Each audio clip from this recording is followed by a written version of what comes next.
بھلا دیتی ہے، بشر کو بشر کی اوقات دکھا دیتی ہے۔ آؤ اس ماں کی زبانی بھی کوئی بات سنیں جو ہر روز اپنے بچوں کو بھوکا ہی سلا دیتی ہے۔ اپنی عزت کے بھروسے تھی جو مضبوط کھڑی، آخر ایک روز سر اپنا جھکا دیتی ہے۔ اس کے دامن پر لگے داغ اس سے یہی کہتے ہیں کہ بھوک تہذیب کے آداب بھلا دیتی ہے۔ صدر علی وقار۔ سردیوں کی ٹھٹھرتی رات، منہ لپیٹے ایک مجبور ماں اپنے نومولود بچے کو عیدی سینٹر کے پرے باہر جھولے میں چھوڑ آتی ہے۔ اس سے پوچھا گیا، کیا تجھے تیری ممتا ستائے گی نہیں؟ اس بچے کی سسکیاں تجھے رلائیں گی نہیں؟ اس کی چیخیں تیرے کانوں سے ٹکرائیں گی نہیں؟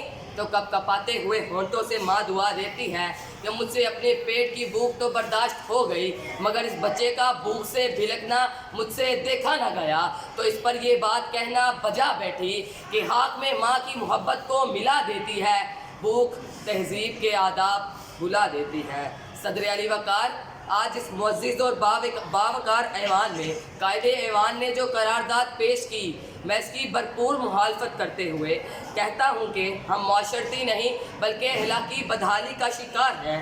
میں اس کی بھرپور مخالفت کرتا ہوں کیونکہ جس اخلاقی بدحالی کا رونا وہ رو کر گئے، وہ اخلاقیات تو خود معاشیات بھی محتاج ہیں۔ قریب ہے کہ مفلسی تمہیں کفر تک نہ لے جائے، اخلاقیات معاشیات کی محتاج ہیں۔ آئیے دلائل سے بات کرتے ہیں۔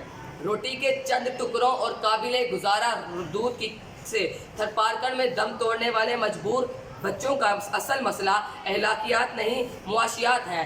شہرِ لاہور میں غربت سے تنگ آ کر بشرا نامی خاتون اپنے 2 معصوم بچوں کے ساتھ چلتی ہوئی ٹرین سے ٹکرا جائے تو اس کا اصل مسئلہ اخلاقیات نہیں معاشیات ہے۔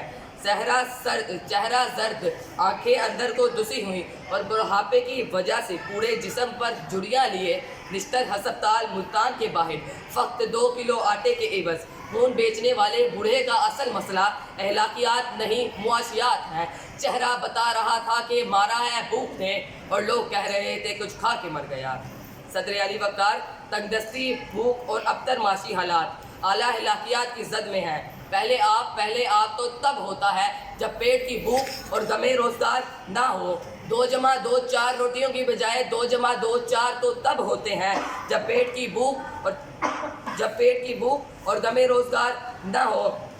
بیٹی کا 4 دیواری میں رہنا، خاندان کی عزت پر کٹ مرنا، یہ سب تب ہوتا ہے جب پیٹ کی بھوک اور غم روزگار نہ ہو۔ 4 روٹیوں کی بجائے چاند میں چرخا کاٹتی بھریا تو تب دکھائی دیتی ہے جب پیٹ کی بھوک اور غم روزگار نہ ہو۔ اور تو اور عبادت اور ریاضت بھی تب ہی ہوتی ہے جب پیٹ کی بھوک اور غم روزگار نہ ہو۔ کون عاشق خدا کی ذات کا ہے، سارا چکر معاشیات کا ہے۔ صدر علی وقار۔ آئیے زمینی حقائق کا جائزہ لیجیے۔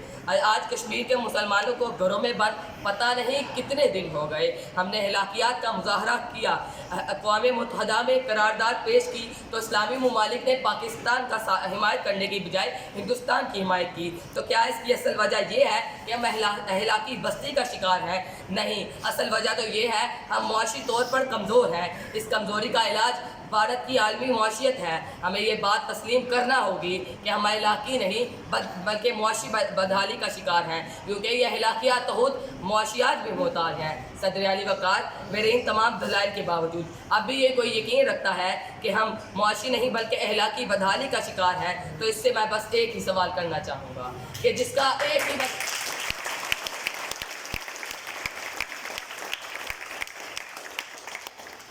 ایک ہی بچہ ہو بھوکا 8 پہروں سے، جس کا ایک ہی بچہ ہو بھوکا 8 پہروں سے، بتاؤ اہل دانش تم کہ وہ گندم لے کے تحتی لے۔